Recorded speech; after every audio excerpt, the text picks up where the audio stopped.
안녕하십니까. 최강시사 김기아입니다. 국민의힘 인요한 혁신위원장과 이준석 대표 누가 환자냐 이른바 환자론을 두고 계속 설전을 벌이고 있죠. 인 위원장이 이준석 전 대표를 껴안고 과연 이 신당론을 무산시킬 수 있을지 김병민 국민의힘 최고위원과 얘기 나눠보겠고요. 화요일은 정치 펀치 있는 날이죠. 정청래 민주당 최고위원과 답답한 정치 이슈 팍팍 때려보도록 하겠습니다. 김준우 변호사와 함께하는 최강 로스쿨, 세월호 승객을 구조하지 못한 해경 지휘부에 최종적으로 무죄 선고한 법원의 판단 분석해보겠고요. 끝으로 이 탈주 사흘 만에 의정부에서 검거된 김길수 소식도 자세히 전해드리겠습니다. 11월 7일 화요일 최강시사 출발합니다.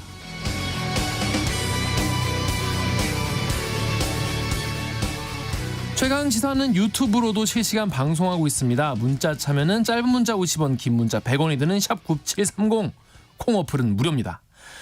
KBS 1라디오 유튜브 채널에는 이 정치, 경제, 사회, 문화 등 다양한 명품 콘텐츠가 있으니까요. 구독과 좋아요, 댓글도 많이 부탁드리겠습니다.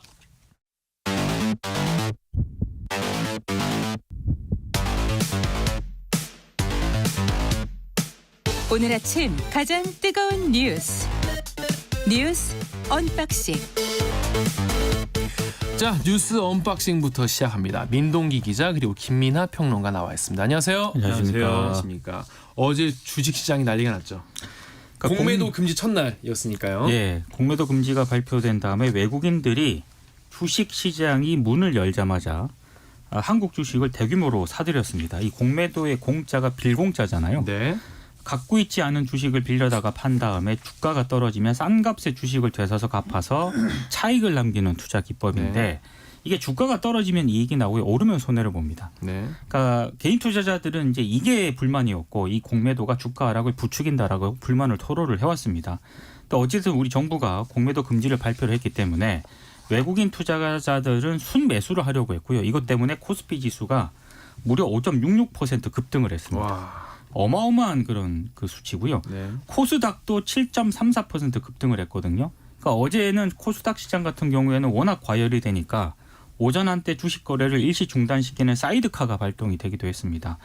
이 외국인들의 주식 순매수는 외환 시장에도 영향을 줬습니다. 네. 외국인들이 달러를 원화로 바꿔서 이 국내 주식을 사다 보니까 원화 가치가 또 급등을 한 거거든요. 그랬겠네요. 그러니까 이게 여러 가지로 이제 영향을 미쳤는데 그럼 이런 효과가 계속할 것인가? 계속 가면 좋죠.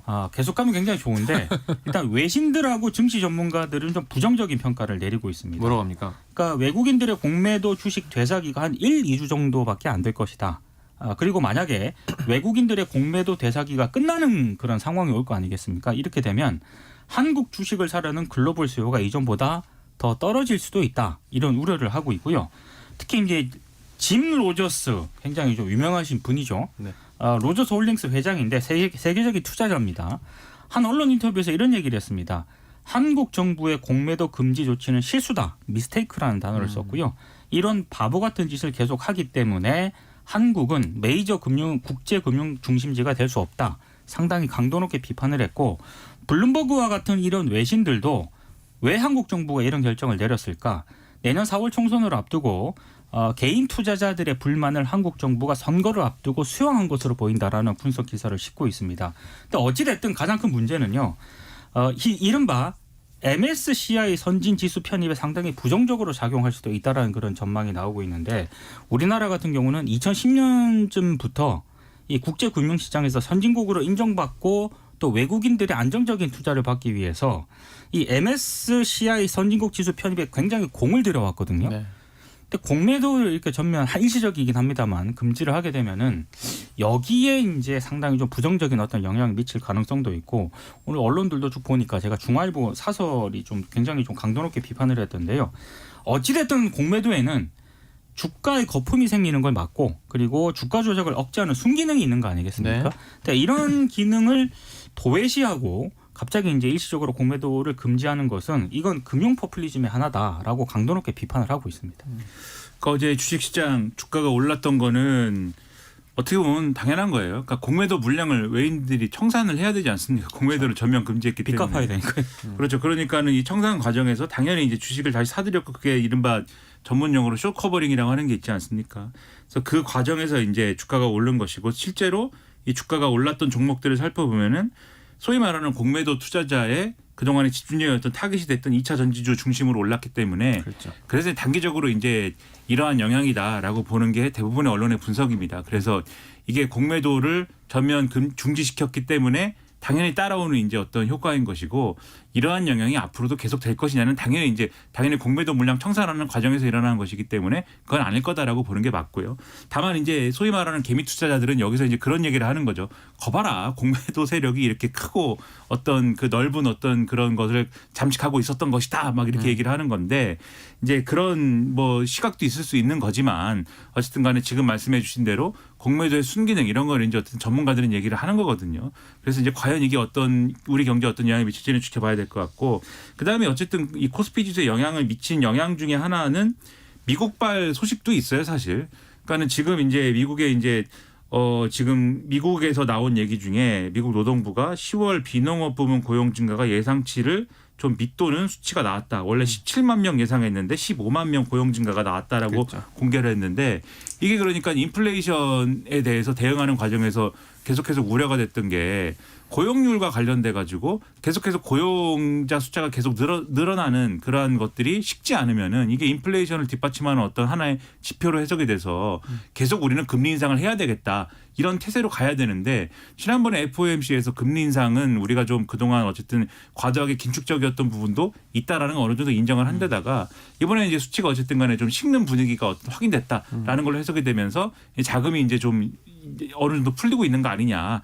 금리 인상 사이클이 완전히 이제 좀 이제 마무리 단계로 가고 어쩌면 금리 인하가 좀 길어질 것 같았는데 금리 인하가 오기까지는 좀 나름대로 긴 시간이 걸릴 것 같았는데 그게 좀 짧아지지 않을까라는 기대감도 섞여서 그게 이제 우리한테까지 영향 미친 거 아니냐 이런 것도 있거든요.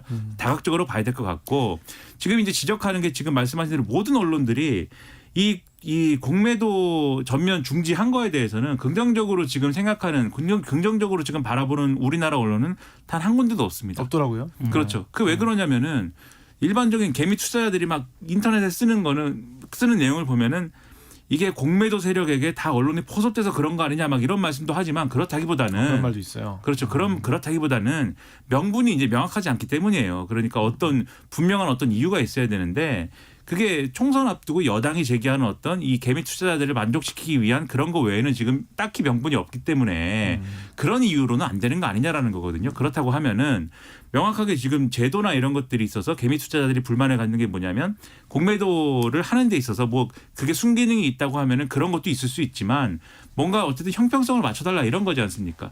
그런 제도 개선이라도 이번 기회에 명확히 해라. 이런 목소리가 일부에서 나오는데 근데 과거에도 공매도 전면 중지했을 때 항상 제도 개선 한다고 그랬거든요. 그런데 지나고 나서 이제 재개했을 때 보면은 뭐 제도 개선은 일부 했다고는 얘기하지만 재개했을 때 또 개미들은 항상 그런 얘기 합니다. 이번에도 사실 공매도 음모론 같은 거 그런 것들이 의심된다. 공매도 세력의 음모가 의심된다. 주가가 왜 떨어졌을까 이런 얘기 맨날 하거든요. 똑같이 또 나오는 얘기예요. 이번에는 안 그러겠느냐 그런 생각 드는 거거든요. 그런 점에서는 상당히 아쉬운 부분이 있는 거죠. 문제는 이런 한국 정부의 금융당국의 조치가 사전에 전혀 예측을 못했다라고 하는 겁니다. 그렇죠. 일요일 오전까지도 이런 분위기는 감지가 안 됐거든요. 그래서 오늘 조선일보 같은 경우를 보면은 어제 뭐 외국의 이제 투자자들 이게 이 기관 투자자들이나 이 투자자들이 도대체 한국 정부에 무슨 일이 있는 거냐 뭐 이런 전화가 빗발쳤다라고 해요. 그러니까 문제는 뭐냐면은 지금 공매도 금지를 하는 나라가 한국하고 튀르키예밖에 없잖아요. 네. 지금 상황에서. 네. 근데 이것도 조금 우리가 글로벌 기준에 맞는 거냐라는 어떤 그런 생각을 해봐야 되는 문제지만 결국에는 외국인 투자자들이 한국 증시에 대해서 이렇게 왔다 갔다 해버리면 더 이상 신뢰를 하지 않는다라고 하는 거죠. 그럼 만약에 지금 빠져나가면 나중에 우리 공매도 그렇죠. 금지 이제 원위치 갈게요. 이렇게 만약에 했을 때 네. 그 빠져나갔던 외국인 투자자들이 과연 한국에 다시 투자를 할 것이냐. 이거는 전혀 다른 문제입니다. 그러니까 이게 가장 두려운 거죠 지금. 그렇습니다. 저희도 뭐 공매도 세력에게 뭐 장악당해가지고 이런 말씀 드리는 게 아니라 주식이 없어요. 네. 그러니까 진짜예요, 여러분 믿어주시기 바라겠고요. 투자할 돈이 없습니다. 저 네. 주식이 없어요. 네. 네. 장기적으로 우리 금융시장에 좀 부정적인 영향이 좀 적었으면 하는 바람이 있습니다. 돈이 없습니다.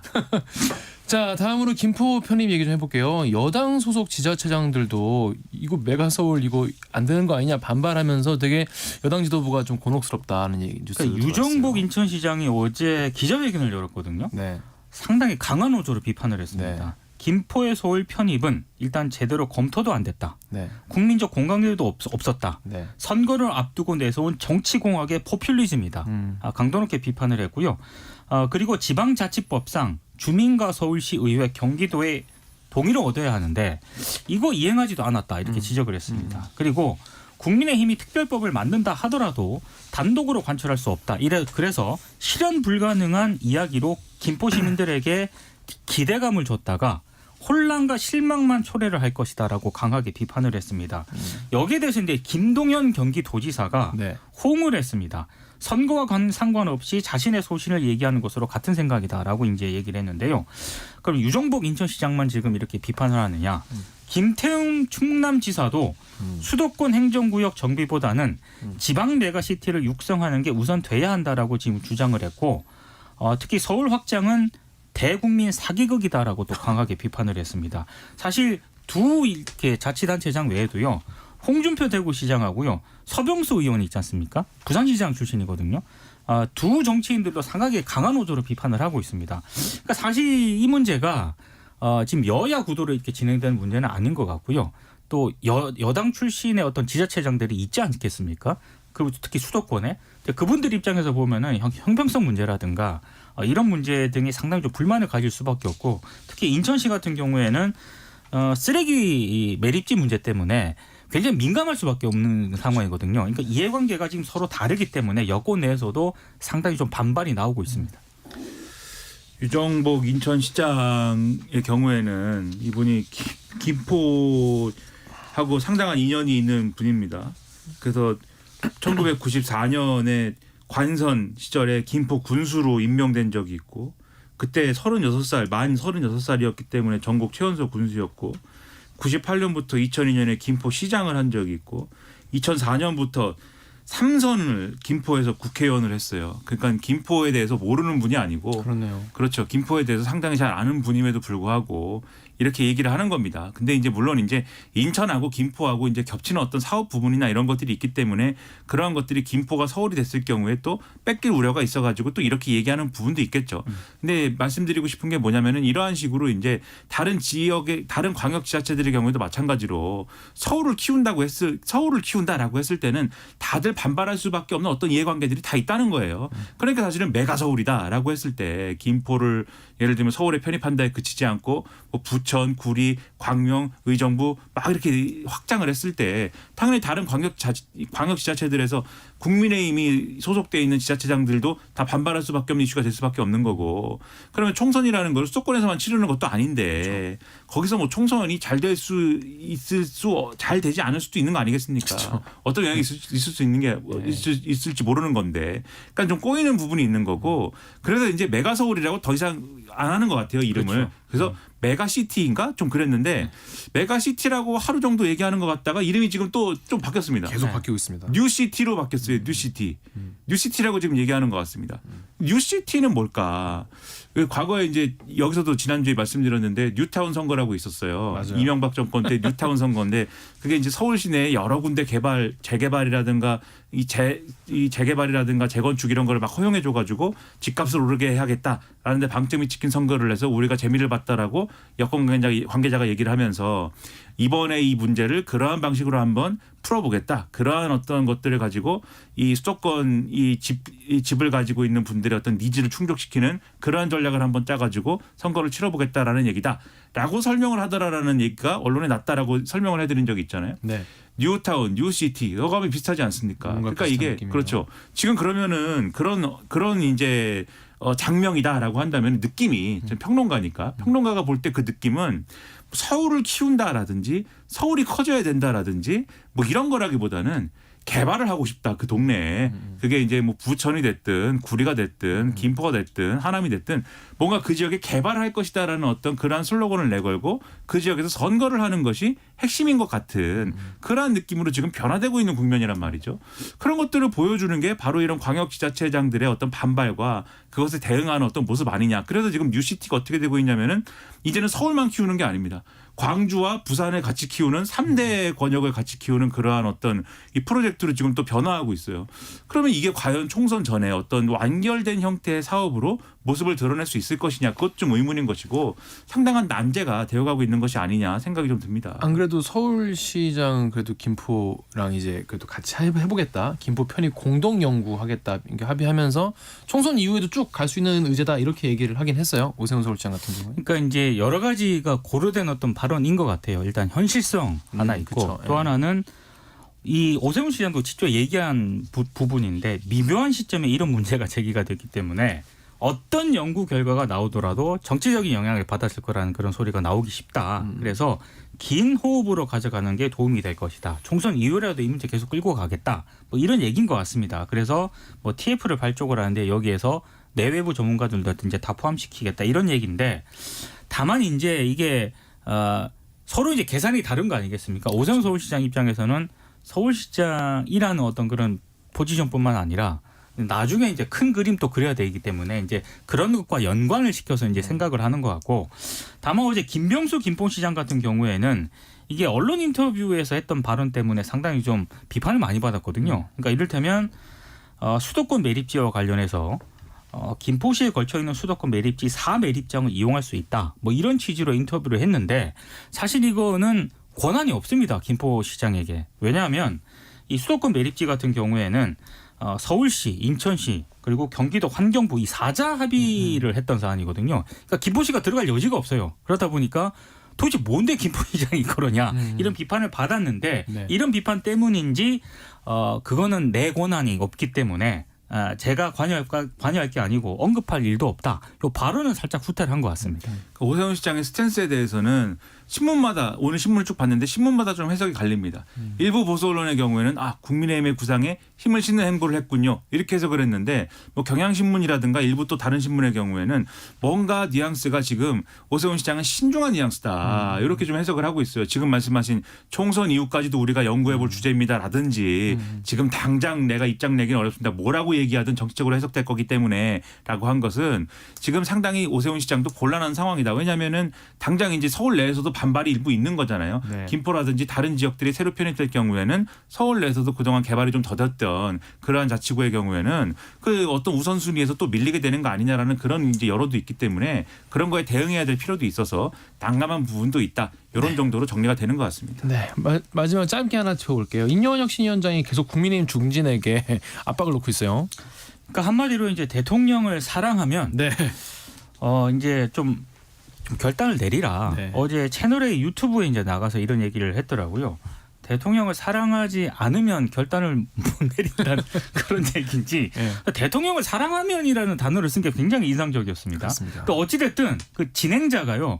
권성동, 장제원, 김기현 대표가 떠오르네요. 이렇게 얘기를 하니까 그중에 한두 명만 결단을 내리면 다른 사람들도 따라오게 돼 있다라고 얘기를 했거든요. 근데 권성동, 장제원, 김기현 대표는 이런 어떤 그 인요한 위원장의 발언에 대해서 어제는 상당히 좀 별다른 반응은 안 보였는데 굉장히 불편한 어떤 기색을 좀 내비치기도 했습니다.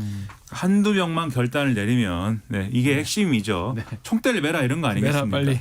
총대를 매면 근데 따라온다라는 보장은 사실 없는 겁니다. 그렇죠. 그 네. 인요한 위원장이 따라오게 돼 있다라고 전망한 것이지 맞아요. 따라와야 한다라고 얘기한 것도 아니지 않습니까? 네네네. 그 사실 그러면 이제 포커스가 좁혀진 것이죠. 이분들 중에 한 명이 결단하면 되는 문제처럼. 네. 근데 그것을 결단하기는 이분 두 분 다 쉬운 문제는 지금 아닌 상황이기 때문에 그렇죠. 이게 결국은 이제 대통령을 사랑하지 않는 결론으로 이제 갈 가능성도 이제 커서 상당한 갈등이 예상이 됩니다. 변수는 대통령에 대한 사랑인 것 같습니다. 근데 이제 사랑하지. 계속 말씀드리지만 이게 혁신의 어떤 핵심이냐가 아니기 때문에 네. 저는 계속 이제 인요한 혁신위원장이 이 문제를 계속 끌고 가는 거에 대해서 상당한 의문이 있는데 어쨌든 대통령 사랑의 문제로 이게 비화되는 거에 대해서는 상당한 좀 유감이 있다라는 생각입니다. 네, 그렇습니다. 자, 민주당도 이제 총선기획단 본격적으로 출범했으니까요. 앞으로 관련 소식도 전해드리도록 하겠습니다. 4127님이 안녕하세요. 최강시사를 매일 차에서 잘 듣고 있는 고등학교 사회교사입니다. 인터넷으로 보면 보면은 편식할 수 있는 뉴스를 골고루 깊이 있게 들려주셔서 출근길에 잘 듣고 있습니다. 화이팅! 이라고 해주셨습니다. 감사합니다. 자, 뉴스 언박싱 민동기 기자 그리고 김민하 평론가였습니다. KBS 1라디오 최강시사 듣고 계신 지금 시각은 7시 40분입니다. 날씨 정보입니다. 중부와 경북에는 올 들어 첫 한파 경보와 주의보가 내려졌습니다. 어제 서울의 아침 기온 14.3도에서 오늘 2.5도까지 10도 이상 떨어졌습니다. 중부지방 5도 안팎의 초겨울 날씨인데요. 낮에도 서울 10도에 머무는 등 전국적으로 7도에서 17도고 오늘 강풍특보 내려진 가운데 바람이 매우 강하기 때문에 체감온도는 더 떨어져 있습니다. 옷차림 따뜻하게 하셔야겠습니다. 오늘 오전까지 바람이 매우 강하겠고요. 특히 해안과 산지 쪽 순간 최대 풍속 초속 25에서 30m 안팎까지 나오겠습니다. 시설물 관리 잘 해주셔야겠습니다. 오늘 중부지방은 흐린 뒤에 낮부터 맑아지겠고요. 새벽에 충청과 전북으로 약간의 비가 내릴 가능성이 있습니다. 기온이 낮은 산지 쪽은 눈으로 바뀌어 내리기도 하겠습니다. 강원 산지 쪽은 도로 살얼음도 주의하셔야겠습니다. 내일은 가끔 구름이 많이 끼겠고요. 아침 기온 오늘과 비슷하거나 조금 낮아 춥겠습니다. 지금 서울의 기온은 2.5도고요. 지금까지 날씨였습니다. 다음은 이 시각 교통 상황 알아보겠습니다. KBS 교통정보센터의 이승미 씨입니다. 네, 이 시각 교통 상황입니다. 서울 문산고속도로 문산 방향으로 설문 졸음쉼터 진입로에서 화물차 관련 사고가 났습니다. 졸음쉼터를 이용할 수 없는 상태고요. 북고양나들목 전부터 2km 구간 정체가 되고 있습니다. 경부고속도로 서울 방향 기흥에서 축전휴게소까지 밀립니다. 판교에서 반포까지도 속도 내기 어렵고요. 서양고속도로 목포 방향으로 팔곡터널에서 비봉까지 정체고 서울 방향은 일찍 분기점에서 금천까지 밀립니다. KBS 교통정보센터였습니다. 오늘 하루 이슈의 중심. 당신의 하루를 책임지는 직격 인터뷰. KBS 최강시사. 인요한 국민의힘 혁신위원장이 이준석 전 대표에게 계속 지금 구애를 보내고 있죠. 하지만 이준석 전 대표는 굉장히 반응이 좀 냉랭한 상황입니다. 과연 통합이 잘 이루어질 수 있을지 국민의힘 당 지도부 입장 들어보겠습니다. 김병민 최고위원 연결돼 있습니다. 최고님 안녕하세요. 예, 안녕하세요. 반갑습니다. 네, 요즘 많이 바쁘시죠? 예, 바쁘게 네. 지내고 있습니다. 네, 이 혁신이 첫 번째로 내세운 통합이 지금 잘 되고 있냐 많은 분들이 좀 우려를 하고 계세요. 지금 예. 아니, 때 아닌 이 환자 공방, 이 서울에 환자가 있냐, 부산에 환자가 있냐 어떻게 좀 보고 계십니까 이 논란을? 예, 이준석 전 대표의 발언 때문에 논란이 됐었는데요. 네, 그게 크게 의미 있는 논쟁은 아니라고 생각합니다. 왜죠? 예, 중요한 건 그 인요한 위원장이 이준석 전 대표를 만나서 소통하고자 하는 의지를 피력했는데 이 전 대표 입장에서는 인요한 위원장과 대화하고 싶은 마음이 별로 없는 게 아닌가 생각이 됩니다. 그럼에도 불구하고 국민의힘 차원에서 또 혁신을 총괄적으로 이끌고 있는 인요한 위원장이 유승민 전 의원과도 만나서 허심탄회하게 대화를 나눴던 것처럼 이 전 대표와 만나서 대화하고 싶다. 만나서 이야기를 해야 그 다음 어떠한 방식으로 이 전 대표와의 문제를 또 끌어낼 수 있는지 그 답들이 보일 거기 때문에 조속한 시일 내에 이 전 대표가 좀 마음을 열고 인요한 위원장과 만나서 많은 이야기를 흉금 없이 이야기를 나누는 기회를 가졌으면 좋겠습니다. 그런 이제 그렇게 바라실 수는 있을 것 같은데 일단 이준석 전 대표는 엉뚱한 사람에게 약 먹이려고 하지 마라. 그리고 또 인 위원장님한테 또 영어로 또 얘기를 하면서 약간 좀 필요 이상으로 선을 긋는 거 아니냐는 얘기가 나올 정도의 입장을 보였어요. 이게 가능할 예. 거라 보시나요? 대화가 나중엔? 그럼에도? 그럼요. 이준석 전 대표도 정치인입니다. 아 예. 그 정치인은 무릇 국민의 여론, 네. 국민이 어떻게 이 정치적 상황을 판단하고 평가하는지를 의식하지 않을 수가 없을 겁니다. 인요한 위원장이 계속해서 내밀고 있는 손, 함께 만나서 좀 대화를 하는 것 자체까지 거부하는 모습이 이 전 대표에게도 썩 좋은 정치적 모양새로 비춰지지 않을 거라고 생각을 합니다. 아마 이 전 대표가 지금 여러 가지 고민들을 갖고 정치적 상황들을 생각하겠습니다마는 정치는 그때그때 상황과 환경이 바뀌는 생물이라고 하지 않습니까? 네. 그리고 이 전 대표가 지난 대통령 선거 등의 여러 국면을 보면 절대로 함께하지 않을 것 같았던 여러 국면 속에서도 또 마지막 극적인 효과를 나타내면서 손을 잡았던 예도 있기 때문에 국민의힘은 마지막 순간까지 이 전 대표뿐 아니라 여러 같은 생각을 공유하고 있는 많은 분들과 함께하기 위한 노력을 절대로 놓치지 않을 겁니다. 근데 이준석 전 대표는 이제 본인이 정한 마지노선, 그러니까 내가 이 정도는 돼야 그래도 함께할 수 있다라고 이제 선언을 한 게 친윤계를 포함한 현 지도부가 이제 사퇴해야 된다 이런 얘기를 했는데 현 지도부시잖아요. 이 얘기에 대해서 어떻게 좀 어떤 의미로 받아들이셨는지 또 이거를 이게 가능성이 있는 얘기인지 한번 말씀 좀 부탁드릴게요. 지난날 이제 대표를 그만두는 과정에 있었던 불편했던 감정들 이런 것들이 아직 좀 남아있는 게 아닌가 생각이 되는데요. 네. 일단 지나갔던 과거를 생각하면서 정치를 하면 풀어낼 수 있는 건 아무것도 없다고 생각합니다.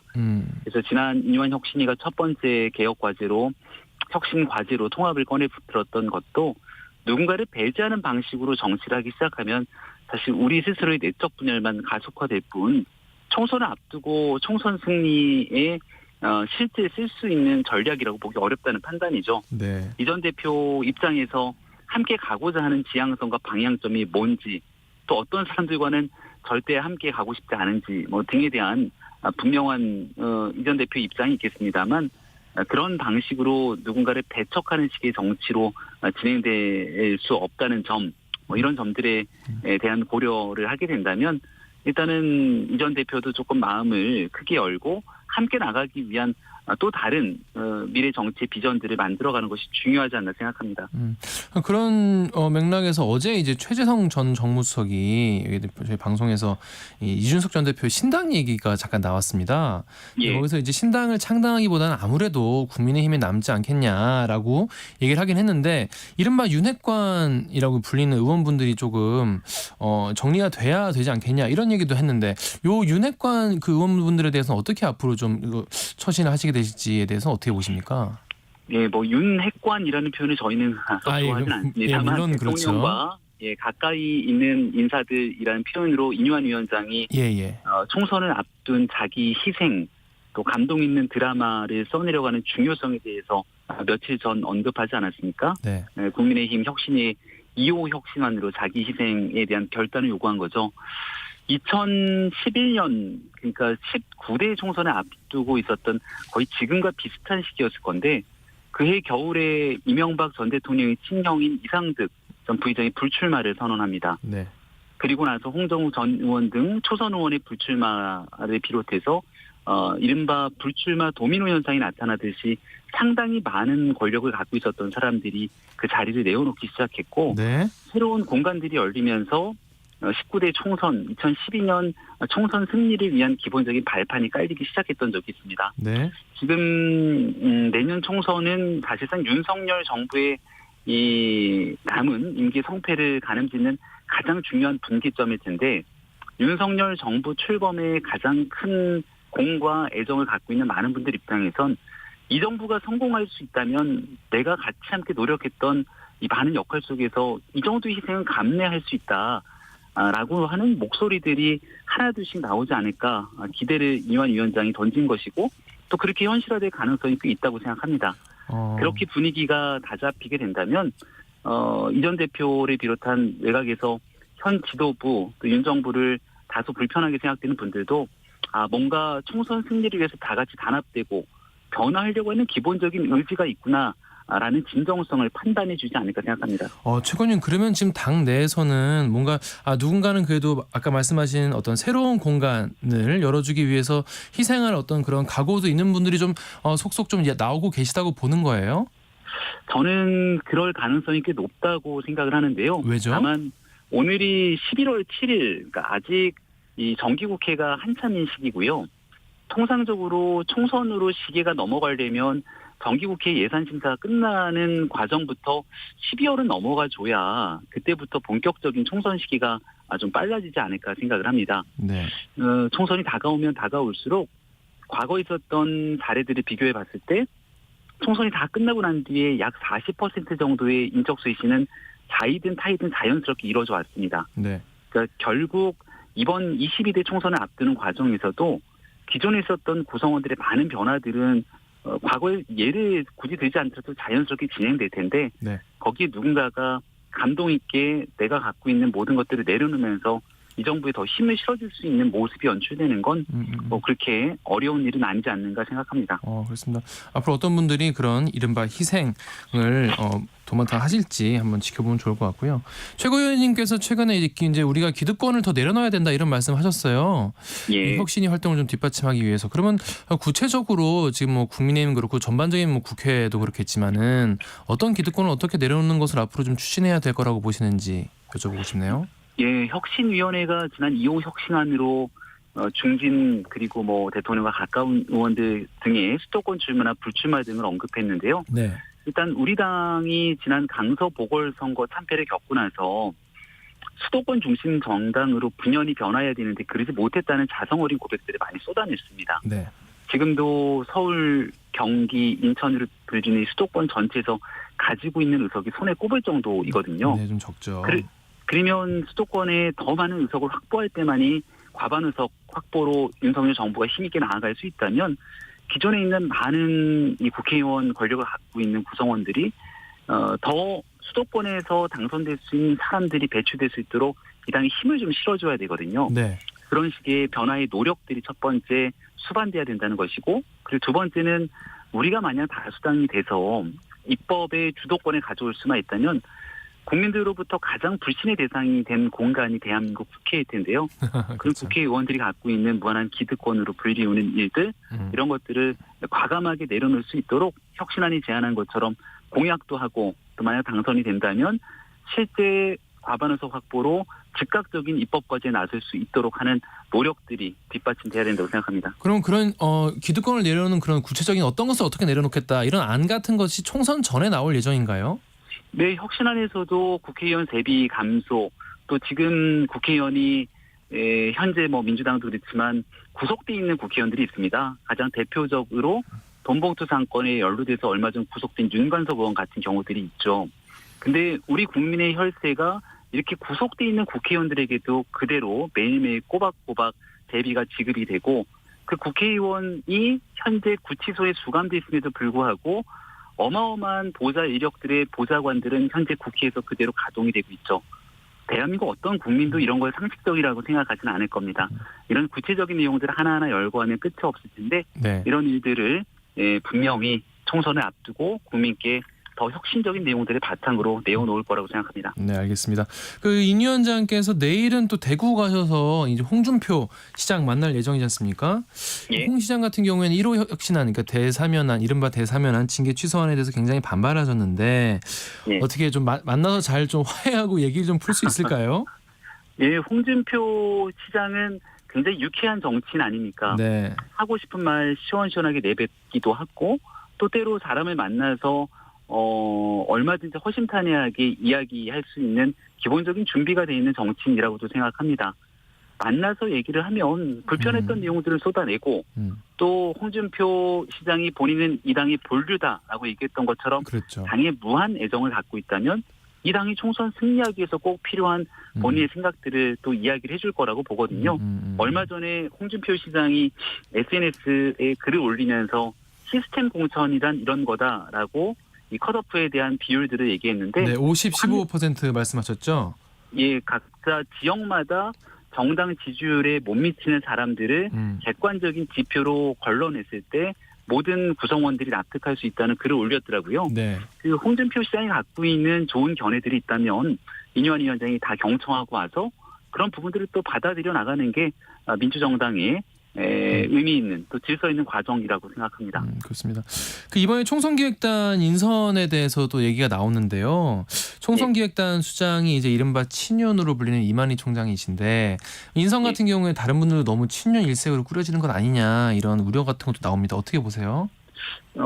국민의힘 민주당을 가리지 않고 통상 총선기획단은 당 사무총장이 실무적인 역할로서의 단장을 맡게 되고, 그 다음 당연직의 인사들이 들어갑니다. 뭐 부총장, 여의도 연구원장, 홍보본부장, 이런 사람들은 당연히 당에 있는 기본적인 당직 기능들을 해야 되니까요. 네. 그럼 이제 당연직이 아닌 비당연직 인사로 누가 들어오는지가 중요할 텐데요.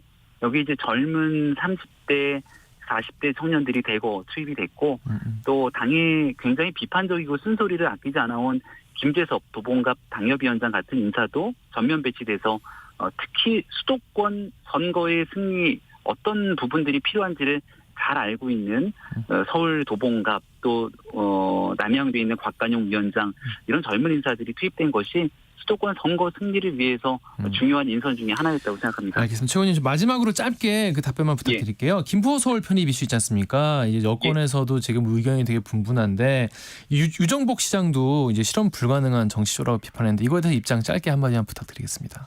예, 어제 오세훈 시장과 김포 시장이 만나서 이 공동 연구반을 설치해서 조금 긴 호흡으로 이 내용들을 끌고 가겠다 얘기를 했습니다. 네. 지자체마다 바라보고 있는 입장들이 저마다 다를 수 있다고 생각하는데요.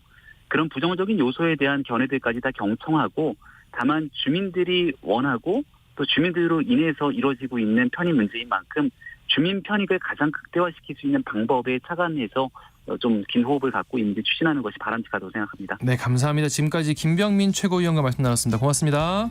네, 고맙습니다. 네, KBS 1라디오 최강시사 1부 여기서 마칩니다. 잠시 후 2부에서는요. 정치펀치 민주당 정청래 최고위원 만나고요. 한 번 더 뉴스도 준비되어 있습니다.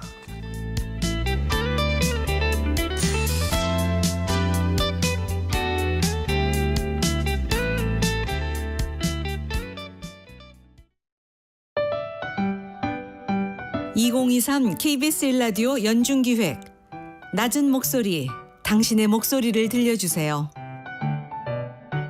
네, 안녕하세요. 종로에서 운영하고 있는 한영양목점 한춘성입니다.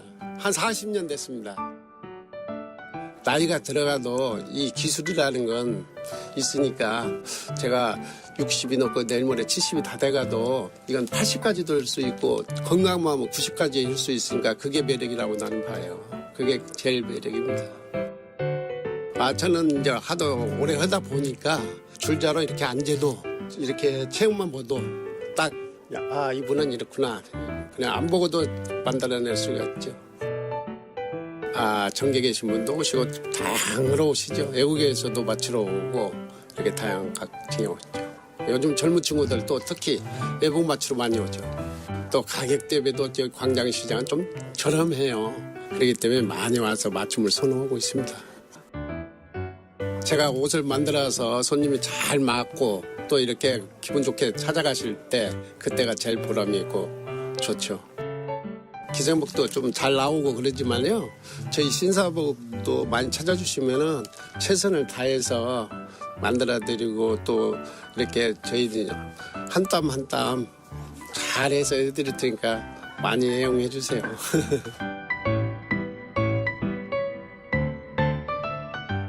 서로를 좀 더 이해하고 갈등을 줄여갈 수 있길 희망합니다. KBS 1라디오 연중기획 낮은 목소리였습니다.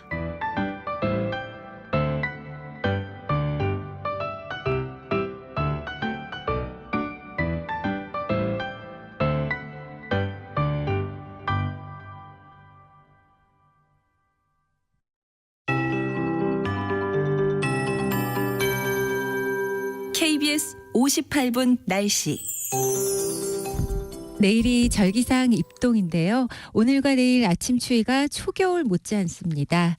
가을비는 내복 한 벌이라는 속담대로 기온이 큰 폭으로 떨어졌고요. 이 찬 공기 유입으로 바람까지 강하게 불고 있습니다. 대부분 지역에 강풍특보도 내려져 있습니다.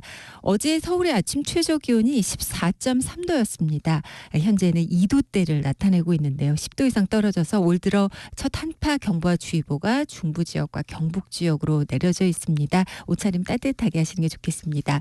오늘 낮 기온도 많이 내려갑니다. 서울 10도, 대전, 전주 13도 등 전국적으로 7도에서 17도 분포를 예상하고 있습니다.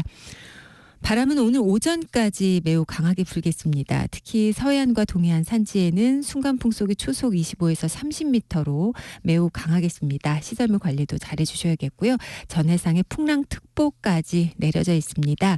2에서 4m로 물결 높고 특히 먼바다 쪽은 최대 5m까지도 일겠습니다. 내일은 전국적으로 가끔 구름이 많이 끼겠습니다. 현재 하늘이 흐린데요. 낮부터는 맑아지겠고 아침 동안 충청도와 전북 지역에서 약간의 비가 뿌려질 수 있겠습니다. 기온이 낮은 산지 쪽은 눈으로 바뀌어 내리기도 하겠고 강원 산지에는 도로 살얼음 주의하셔야겠습니다. 지금 서울의 기온은 2.1도입니다. 강혜종입니다.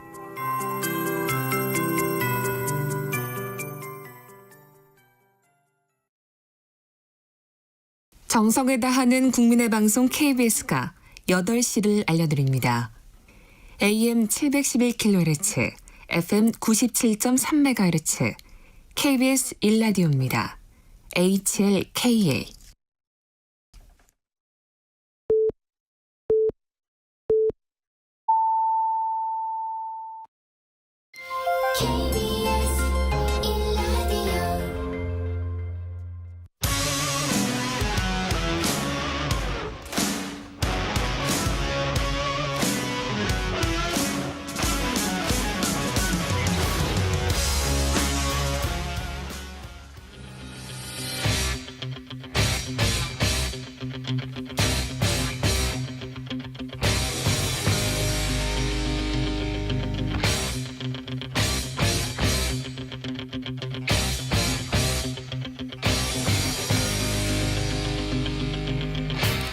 답답한 정치 이슈 팍팍 때려보는 시간입니다. 정치펀치. 정청래 민주당 최고위원 나왔습니다. 안녕하세요. 네, 안녕하십니까. 피니시브로. 피니시브로는 그거 무슨 뜻입니까? 마지막 펀치. 마지막 펀치. 막타 한 방에 보내버리는 정청래 최고위원이십니다. 네. 자, 그런데 지금 민주당에서 지금 약간 여유 너무 많은 거 아니냐 이런 이야기가 나와서 네. 논란이에요. 이탄희 의원이 이른바 200석 발언 그리고 이제 내년 총선 출마 예정인 정동영 민주당 상임고문도 이제 수도권 석권하면 200석 못하는 법 없다라고 하면서 너무 마음 놓고 있는 거 아니냐 이런 얘기 나오는데 정 의원님 어떻게 지금 최고위원회에서 어떻게 보고 계십니까 지금? 뭐 이탄희 의원 같은 경우는 뭐 액면 그대로 이렇게 얘기한 건 아니고 네. 그래서 이제 본인이 해명도 하고 네. 이렇게 했습니다만 어쨌든 이런 수치가 나오는 것 자체가 매우 위험한 발언이고 그래서 제가 강력 경고합니다. 이런 발언을 하면 안 됩니다. 그래서 총선이 살얼음판인데 이거는 얼음을 깨는 듯한 발언이기 때문에 이런 발언은 어디 가서 누구든지 안 하셨으면 좋겠다 이런 생각이고 네. 비공개 최고위원회 때도 매우 큰 우려를 했다는 사실을 말씀드립니다. 이렇게 하면 안 됩니다. 네, 아무래도 이제 강서구청장 선거 이후에 조금 마음을 좀 놓은 거 아니냐 이런 얘기가 우리 나와요. 국민들이 제일 싫어하는 것이 고개 쳐들고 오만한 겁니다. 네, 그래서 특히 총선 국면에서는 이런 발언들은 아예 시비거리, 빌미를 주는 발언을 하면 안 되겠습니다. 그렇습니다. 네.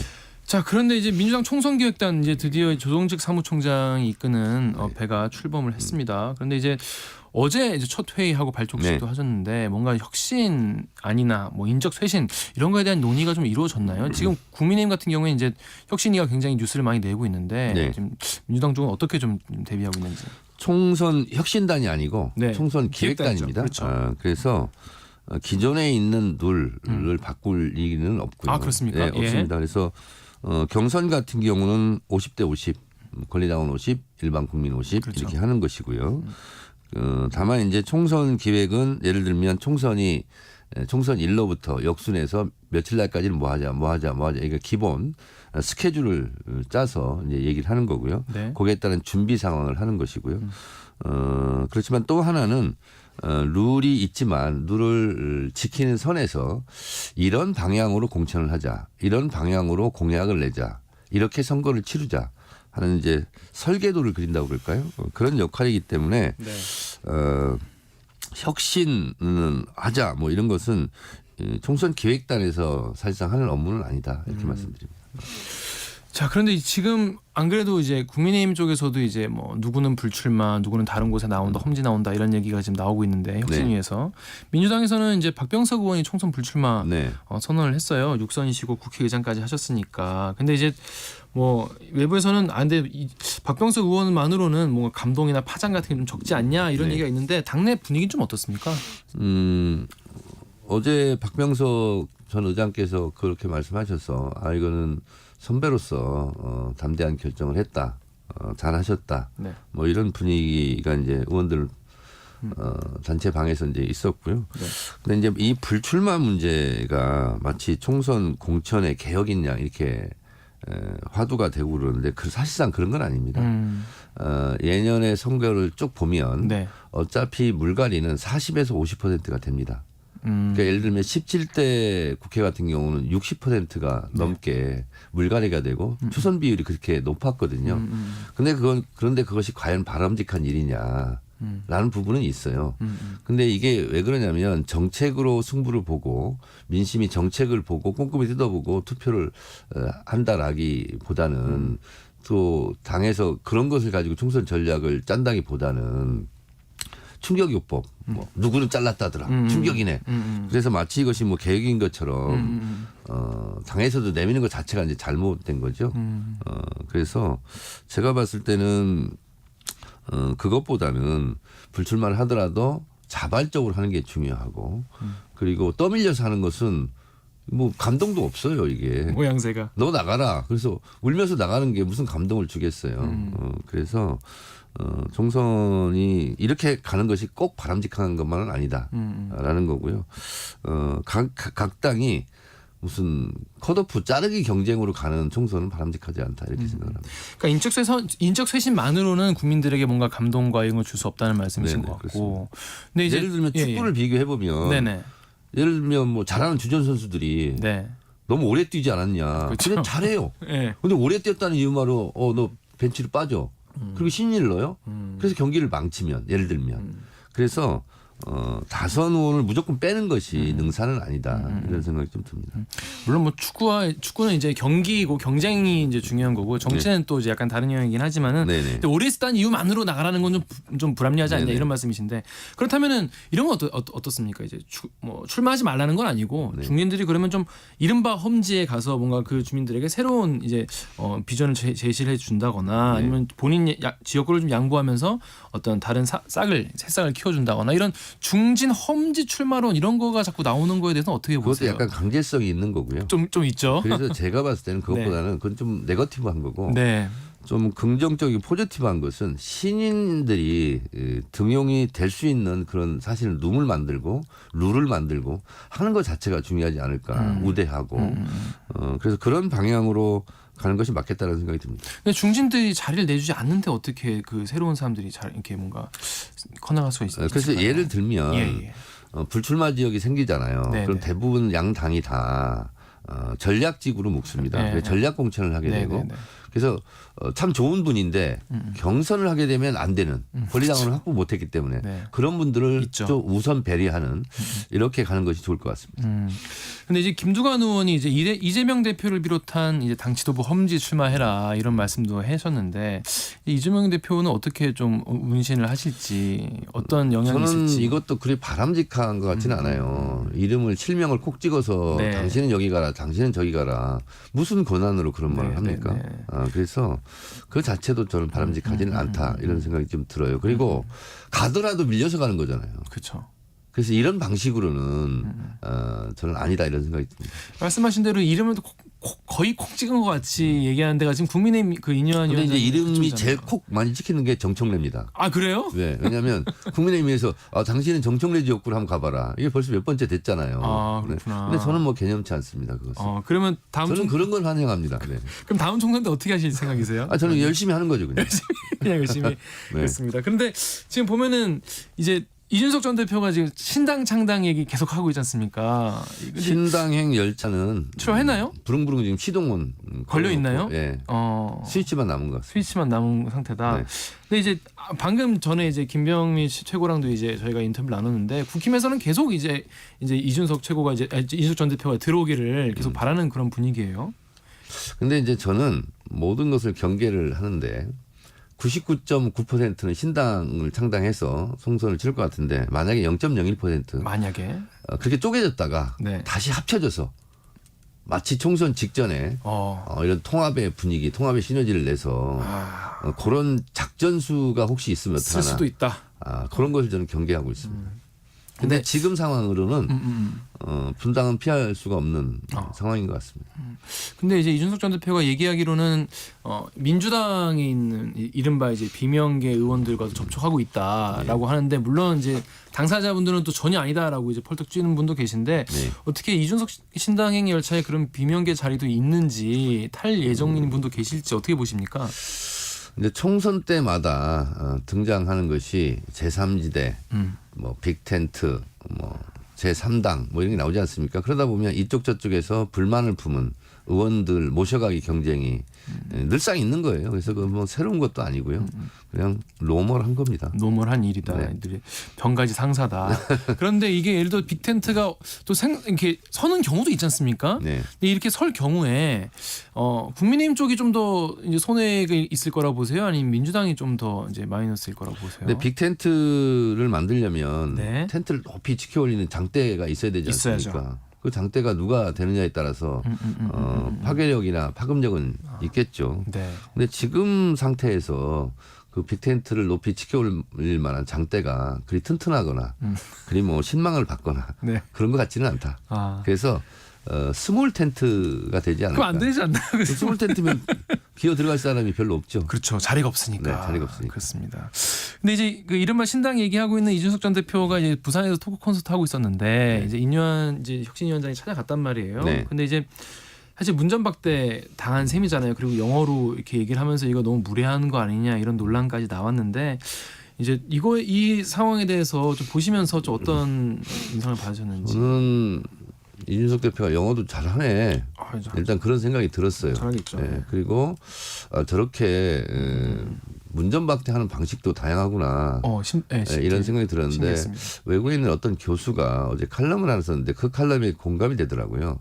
미국에 이제 이민자들이 많이 있지 않습니까? 네. 근데 그 이민자들을 당신은 우리 구성원이 아니야. 이렇게 인종차별적 대우를 할 때는 그 나라 말을 쓴답니다. 예를 들면 한국 사람이 미국에 가서 이제 미국 시민권 얻고 미국 사람이 됐어요. 근데 영어로 같이 얘기하다 갑자기 한국말로 네. 얘기를 하면 그건 그냥 차별적 언어라는 거예요. 그래서 그건 좀 심했다. 이준석 대표가. 그러니까 이제 그런 생각이 좀 들더라고요. 이른바 이제 인종차별이라는 게 이제 그 뭐 너희 나라로 돌아가라는 그런 이제 그게 가장 모욕적인 언어랍니다. 그런데 이제 그렇게 말을 하지는 않았지만 인요한 혁신위원장으로서는 상당히 모욕적으로 느꼈을 것 같다 그런 생각은 듭니다. 그래서 인터뷰에서 좀 이제 내가 이제 몇 대가 여기 지금 한국에 살았는데 좀 섭섭하다라고 얘기는 하시긴 하셨어요. 그런데 전 두 가지가 궁금한 거예요. 왜 인요한 위원장은 그럼에도 불구하고 계속적으로 끊임없이 구애하는지 또 이준석 대표는 왜 굳이 안 만나겠다고 계속 선을 긋는 건지. 그게 뭐냐면 둘이 짜지는 않았지만 네. 약속 대리를 한 겁니다. 그러니까 나는 이만큼 당신을 위해서 정성을 다했어. 지극정성으로 당신을 붙잡으려고 했어. 그렇고 이제 이준석 대표 같은 경우도 나도 할 만큼 했어. 뭐 이렇게 되는 거죠. 그래서 둘 다 밑진 장사를 했고 둘 다 남는 장사를 한 거죠. 그렇구나. 이제 그럼 앞으로 두 분이 그럼 계속 이제 눈치 보면서 이제 힘 보면서 이제 앞으로 계속 진행을 해 가겠네요. 문제는 제가 초창기에 인유한 위원장에 대해서 몇 가지 비판을 했어요. 어떤 거였습니까? 예를 들면 김기현 대표가 사실 뭐 권한이 없는 당 대표인데 무슨 권한이 없는 사람이 권한을 준다고 그러냐. 맞아요. 예. 그래서 그 말씀하셨죠.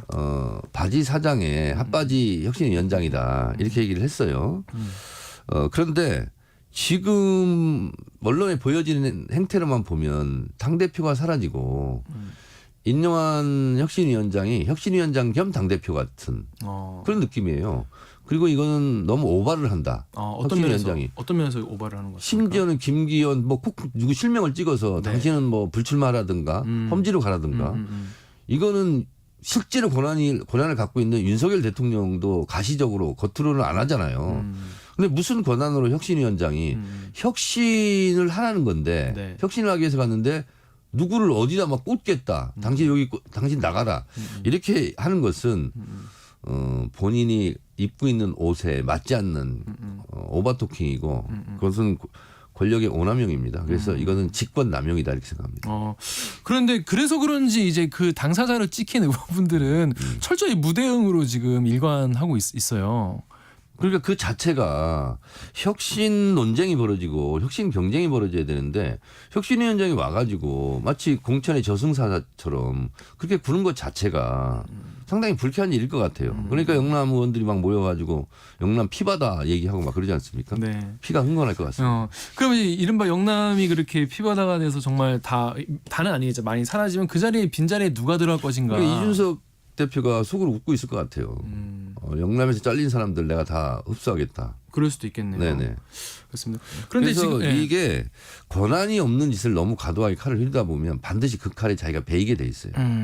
그게 언제쯤이라고 보세요? 왜냐하면 이제 참는데도 한계가 있다고 생각하는 분들도 계실 거 아니에요. 네. 지금 현직 의원분들 같은 경우에 네. 이게 아마 지금이야 뭐 혁신이 초기고 뭐 정권 위임하겠다고 하니까 혁신한 1호나 계속 2호나 받아들이겠다고 하고 계속 이런 하지만은 식으로 가면 국민의힘 같은 경우는 슬픈 크리스마스가 될 것 같아요. 크리스마스 정도에는 안 그래도 12월 27일을 이른바 이제 이준석 이제 전 대표의 창당 이야기로 네. 뭐 꼽기도 하는데 근데 지금 이른바 그 뭐 3명 중에 1명 뭐 윤핵관 이야기 나오고 그러는데 한 명이 물꼬를 터주면 나머지가 따라올 것이다라고 인여 위원장이 얘기도 했어요. 실제로 그런 일이 일어날 가능성이 그럼 거의 없다고 보는 게 맞을까요? 어차피 혁신위원회 같은 경우 인요한 같은 경우는 제가 봤을 때는 네. 그냥 시간 끌기용으로 출발하지 않았을까. 뭘 위한 시간 끌기로? 왜냐하면 강서 보궐선거 크게 네. 지고 그러니까 시선은 좀 다른 데로 끌어야 되고. 근데 지금 인요한 혁신위원장이 와가지고 누구를 대변하는지는 모르겠으나 이건 저 사람이 혁신위원장이야라고 생각이 들지가 않아요. 그냥 총선 앞둔 막강한 권한을 쥔 비대위원장 역할을 하는 거 아니야? 이런 네. 생각이 들 정도로 과도해요. 아 그렇습니다. 네. 근데 아마 본인에게도 그렇게 혁신위원장이 끝날 때쯤 돼서 그게 행복한 결말은 아닐 것 같아요. 아닐 것 같다 이런 말씀. 알겠습니다. 지금 가장 또 그 중요하고 큰 이슈죠. 지금 김포시 서울 편입 이슈 있지 않습니까?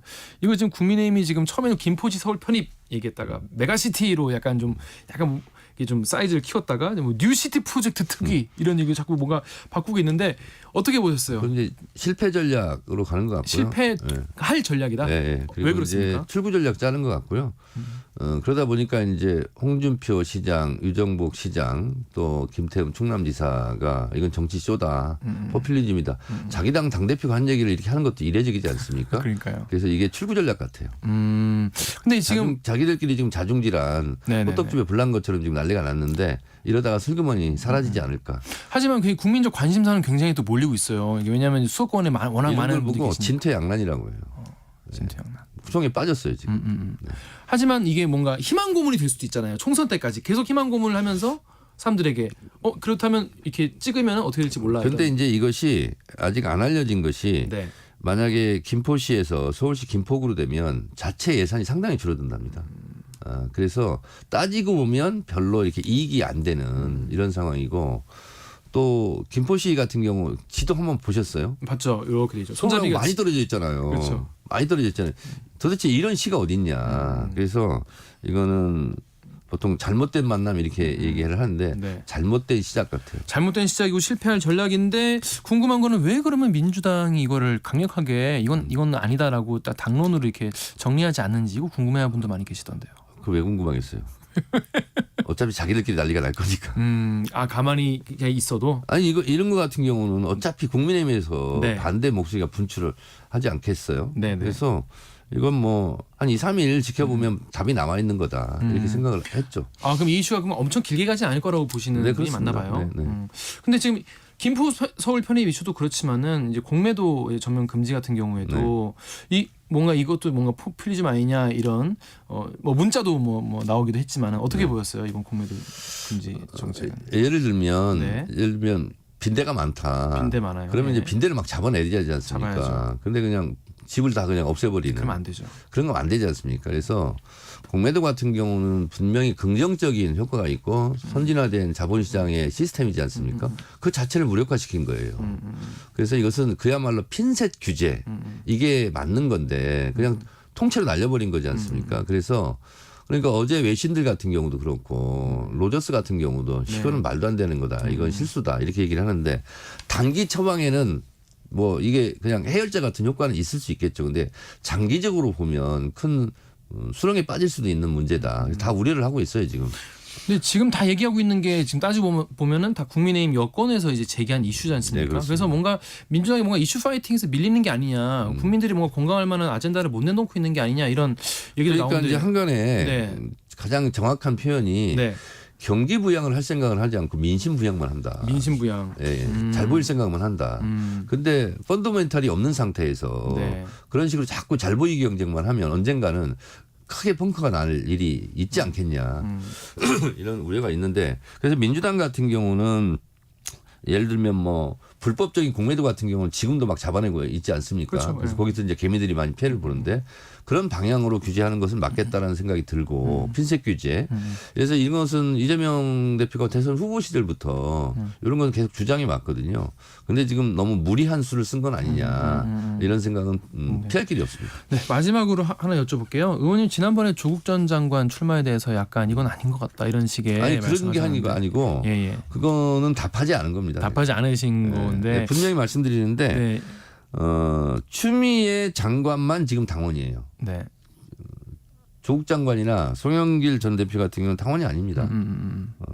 그런데 당원이 아닌데 어떻게 민주당에서 출마를 할 수 있겠어요? 근데 이번에 총선 출마하는 발언을 시사하는 발언을 했는데 네. 어떻게 조국 장관이 어떻게 조국 신당 얘기도 나오고 네. 민주당 뭐 출마도 얘기 나오는데 어떻게 좀 보십니까?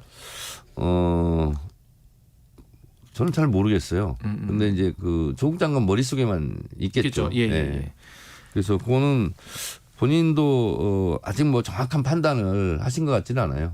어쨌든 그건 조금 지켜볼 일이다. 알겠습니다. 예. 정청래 최고위원님이 오늘부로 최강시사에서 이제 마지막 시간이시라고 들었습니다. 의리. 의리? 최경영 기자에 대한 의리로 그 말하는 건지. 알겠습니다. 저희 그래도 우리 청취자 여러분께 마지막 인사 좀 부탁드리겠습니다. 네.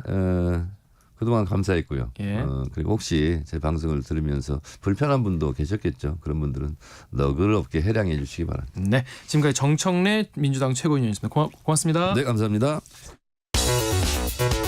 여러분은 지금 아침 시사 프로의 최강자 KBS 최강시사와 함께하고 계십니다.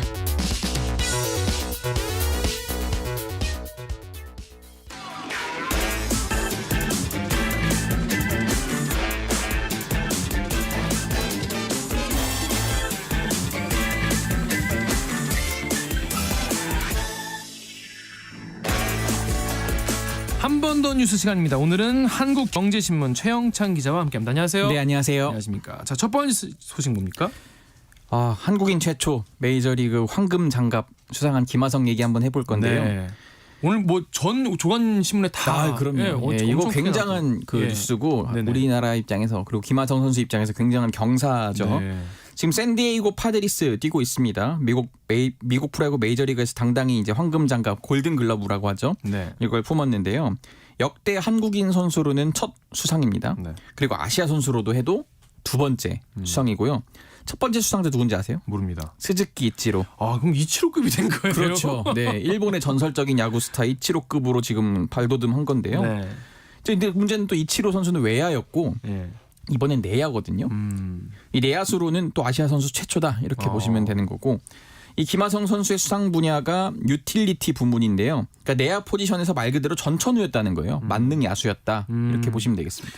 이 골든글러브 이제 모르시는 분도 많이 계시고 저도 사실은 황금장갑 그러니까 뭔 얘기인지 몰랐는데 이게 어느 정도로 이제 대단한 상인지 설명 좀 부탁드릴게요. 네, 이제 1년 동안 야구를 보통 하잖아요. 그러니까 미국 프로야구에서 미국 프로야구는 이제 세계 최고의 선수들이 모인 말 그대로 이제 메이저리그인데 여기에서 한 해 동안 포지션별로 최고의 수비 능력을 보여준 선수한테 주는 상이거든요. 자, 1957년 제정이 됐고 자, 투표하는 방식을 보시면은 미국 메이저리그 30개 구단 감독과 그리고 팀당 최대 6명의 코치가 자기 팀 선수들을 제외하고 투표해서 수상자를 뽑습니다. 이제 우리는 이제 우리도 골든 글러브가 있는데 우리나라 KBO 리그는 뭐 공격, 수비, 주로 뭐 이런 것 저런 거 다 보는데 반면에 미국 메이저리그는 그야말로 진짜 수비 실력만 딱 보는 거예요. 이게 글러브잖아요. 골든 글러브. 그렇죠. 네, 그렇기 때문에 저 선수가 저 포지션에서 그 한 해 동안 수비를 정말 잘했구나라고 좀 평가를 받는 거고요.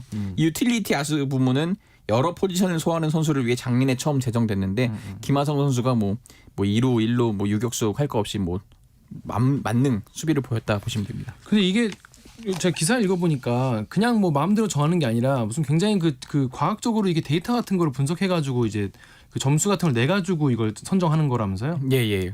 아무래도 이제 올 시즌의 성적이 정말 객관적으로 뛰어났거든요. 네. 자, 이제 주로는 2루수에서 뛰었어요. 네. 김하성 선수가. 네. 근데 이제 동료들의 공백이 생기면은 1루를 빼고 내야 전 포지션을 다 뛴 거예요. 그럴 수가 있어요. 네, 2루수에선 106경기, 네. 3루수로도 한 32경기, 유격수로도 20경기 이렇게 책임졌는데 실책이 단 7개에 불과합니다. 굉장한 기록이고요.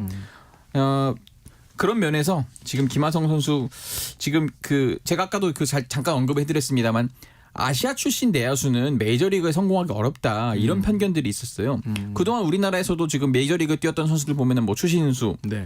김현수 그리고 일본에도 뭐 이치로 이런 선수들 다 외야거든요. 네. 근데 지금 내야수로서 이 정도 성과를 낸 것이 이제 아시아 우리 자라나는 샛별들에게 큰 희망을 준 거다. 이렇게 좀 보이고요. 지금 내친 김에 네. 포지션별로 뛰어난 타격 능력을 선보인 선수한테 주는 그 실버 슬러거상이라고 있거든요. 네. 10일 발표하는데 여기도 지금 후보로 올라 있습니다.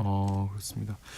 자, 야구 얘기 나온 게 좀 더 해보자면 오늘이 이제 한국 시리즈 1차전이죠. 아, 그렇습니다. 그러면 KT가 그러면 패패승승승 한 건가요? 그렇습니다. 패패승승승으로 우리 이제 역수입이라고 하죠. 대단합니다. 네, 이렇게 올라갔는데 LG와 KT의 한국 시리즈 1차전 잠실에서 6시 30분에 열리고요.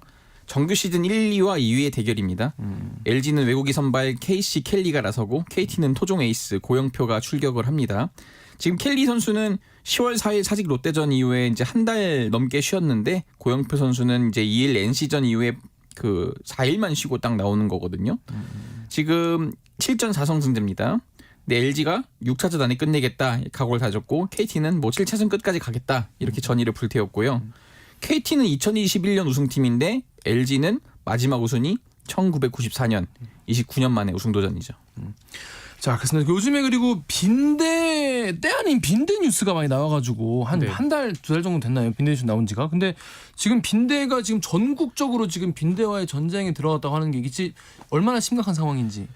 지금 그러니까 빈대 한 벌레입니다. 네. 참 많이 생각보다 우리가 일상 속에서 많이 쓰는데 너 뭐 빈대 같은 뭐 녀석 뭐 이런 식으로 쓰는데 사실 벌레고요. 예. 1970년대 이후 우리나라에선 자취를 감췄어요. 근데 이제 지난 10년간 그래서 한번 봤더니 10년간 질병관리청에 접수된 그 건수가 9건.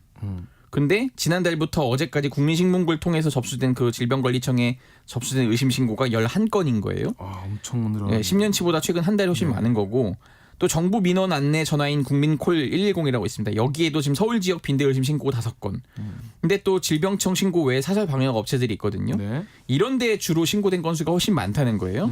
이것 때문에 지금 정부가 전국 단위 빈대 현황판 이걸 만들어서 지금 접수된 신고 한번 전국적으로 조사를 해보겠다 이렇게 지금 나서고 있습니다. 근데 이제 옛날엔 빈대들이 그렇게 뭐 살충제 뿌리면 다 죽고 사라졌는데 요즘 빈대는 뭐 좀 다릅니까? 요즘 빈대가 약간 다른데요. 일단 생김새가 다르고요.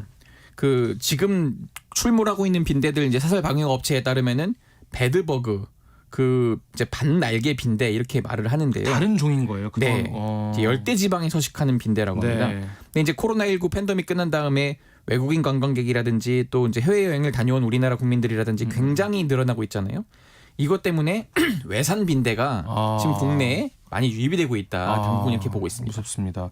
만약에 빈대를 내가 봤다. 네. 집에 물렸다. 빈대인 것 같다. 그럼 어떻게 해야 됩니까, 사람들이? 일단 그 퇴치를 해야 되잖아요. 네네. 신고를 해야 되고요. 네. 그리고 이제 지금 근데 문제는 정부도 지금 난감한 게 정부가 권장하고 있는 빈대 살충제가 효과가 없다. 뭐 이런 지금 주장들이 나오고 있어요. 굉장히 오래된 그 논문에 이렇게 나왔다는데 지금 그래서 지자체들도 민간 방역 업체와 공조를 해서 지금 퇴치에 나서고 있고요. 이 규조토라는 건조제 가루가 있어요. 이제 뭐 실리카젤에서부터 식용으로 쓰는 가루까지 이제 판매가 되고 있는데 빈대가 다니는 틈새에 길목에 이렇게 제한적으로 쓰면 좋다. 좀 이런 얘기가 있고요. 빈대에 물렸을 때는 근데 참고로 빈대가 이제 감염병을 매개하는 곤충은 다행히 아닙니다. 네, 물리기만. 근데 이제 모기에 물린 것보다 훨씬 심한 가려움 이게 문제인데 피부 감염증, 뭐 고열, 빈혈 등 일으킬 수 있는데다 박멸도 쉽지 않거든요. 네. 근데 가려움증이 심하면은 항히스타민제를 이제 복용하고 그리고 네. 피부에는 약한 스테로이드 연고 이걸 좀 발라주면 도움이 되고요. 긁지 않게끔 일단 우선 퇴치가 가장 중요하다고 합니다. 그렇습니다. 자, 블렌더장님께서 여행자들 타고 대도시들이 지금 다 먼저 날린 것 같다 말씀해 주셨습니다. 자, 한 번 더 뉴스 지금까지 최영찬 기자였습니다. 고맙습니다. 감사합니다. 네. KBS 라디오 최강시사 2부 여기까지 하고요. 3부에는 김준우 변호사와 함께하는 최강 로스쿨 준비되어 있습니다.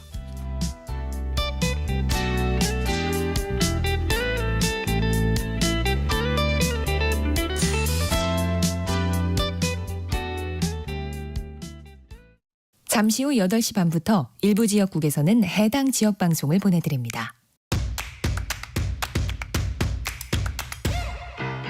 가자. 배종찬입니다. KBS로 오는 길이 너무 행복해서 다 잊어버렸다. 시사본부가 역시 전통이죠. KBS의 역사라고 봐야 돼. 가장 공정한 방송이다. 고정해야 되지 않을까요? 고정해줘요. 배종찬의 시사본부 평일 낮 12시 20분 매일 고정입니다. 일라디오도 고정. 화이팅. 진행은 서툴지만 내용은 알찹니다. 진실의 편에서, 정의의 편에서, 약자의 편에서 뉴스를 전합니다. 주진우 라이브와 함께 더 많이, 더 오래 웃었으면 좋겠습니다. 매일 오후 5시 5분 KBS 1라디오 주진우 라이브. 지금 시각은 8시 30분입니다. KBS.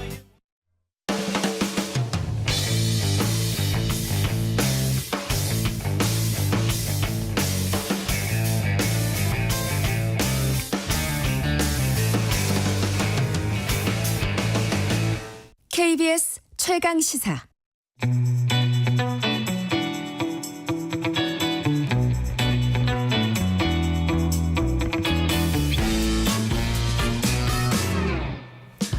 정치 시사 이슈의 법적 쟁점을 시원하게 파헤쳐보는 시간 최강 로스쿨. 오늘은 김준우 변호사와 함께합니다. 안녕하세요. 안녕하세요. 안녕하십니까? 네. 오늘 살펴볼 이슈는 어떤 거죠? 네, 세월호 참사 관련해서 최근에 해경 지휘부에 대해서 대법원에서 최종적으로 지난주에 무죄 판결이 나왔는데요. 네. 이것 좀 소개시켜 드리려고 나왔습니다. 네. 많은 분들께서 이제 기억하고 있는 참사이기도 하지만 과연 책임자들이 어떻게 처벌되었는지는 사실 잊고 있었던 분이 많이 계실 것 같아요. 그런데 최종 무죄 판결이 났다는 거죠? 네, 이게 정확히 말씀드리면 이제 2014년에 이제 세월호 참사가 있었는데 그 당시에 해경 지휘부가 이제 기소되지는 않았습니다. 그래서 많은 이제 그 갑론을박 그다음 유가족들의 염원 이런 게 있어서 2019년에 이제 검찰 특수단이 별도로 출범을 했었고요. 네. 그래서 그 당시에 이제 이 해경 지휘부만 한해서 얘기하면 11명 정도가 기소가 됐었는데 최근에 대법원에서 이제 9명에 대해서는 이제 무죄가 났고요. 2명도 핵심적인 그 범죄 기소 사실인 업무상 과실치상이나 치사가 아니라 이제 허위 공문서 작성, 뭐 직권남용 정도로 집행유예를 받는 것으로 이제 최종적으로 결론이 났습니다. 그러니까 세월호 참사 특별수사단이 지금까지 이제 수사를 해오고 기소까지 해온 거 아니겠습니까? 네. 그런데 일단 검찰은 당시 해경 지휘부가 구체적으로 어떤 점에서 과실이 있었다고 다시 보게 된 겁니까? 그러니까 결국은 그 당시에 이제 구조 신고를 받고 이제 연락을 했는데 네.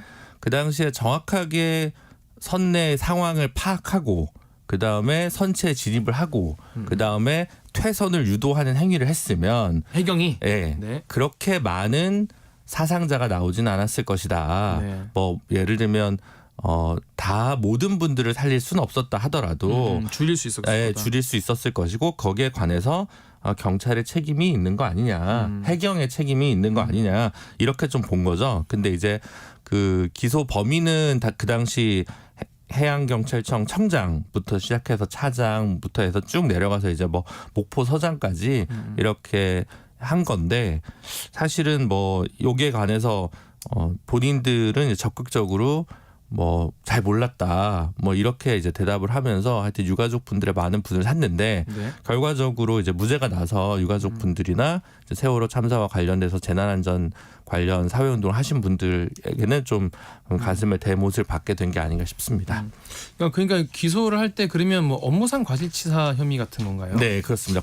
업무상 그러니까 돌아가신 분도 있고 구조돼서 근데 상해를 당하신 분도 있으니까 네. 과실치사죄도 있고 과실치상죄도 있는 건데요. 네. 결국은 이제 예견할 수 있었던 주의 의무를 위반했냐, 그로 인해서 이제 사망이나 뭐 상해에 이르게 되었느냐를 가지고 이제 판단을 한 건데 이제 그게 예견 가능성의 범위를 어느 정도 벗어났다라고 법원에서는 판단한 것 같고, 근데 거기에 관해서 물론 이제 갑론을박은 있을 수 있습니다. 그리고 대법원의 판단도 좀 존중돼야 될 부분이 있는데 결국은 그와 관련해서는 어떤 그 사실관계의 문제, 그러니까 그 시각에 그렇게 투입되었으면 어느 정도 가능했겠느냐라던가 왜 그때 더 열심히 잘하지 못했느냐라고 하는 부분인데 어떻게 보면 그럴까요? 무능하면 아픈 어떤 결과는 나오지만 본인들은 형사 무죄가 되는 이런 공교로운 상황이랄까요? 이번 판례가 지시하는 바는 그런 부분이 좀 있다고 생각합니다. 이게 일각에서는